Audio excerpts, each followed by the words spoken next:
We are looking at how to pronounce these words, as well as how to say more interesting but often confusing words in English that many mispronounce, so make sure to stay tuned to the channel if you enjoy learning.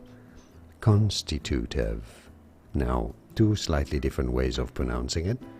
In British English, it is said as constitutive, stress on the first syllable, and a tu sound as the third syllable.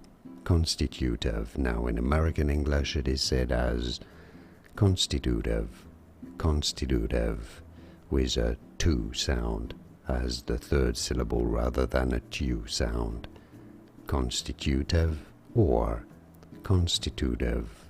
And now you know. More videos here on how to pronounce more confusing words that many get wrong. Like and subscribe if you found this video useful, like it at least, it helps me a lot. Thanks for your support, and thanks for watching.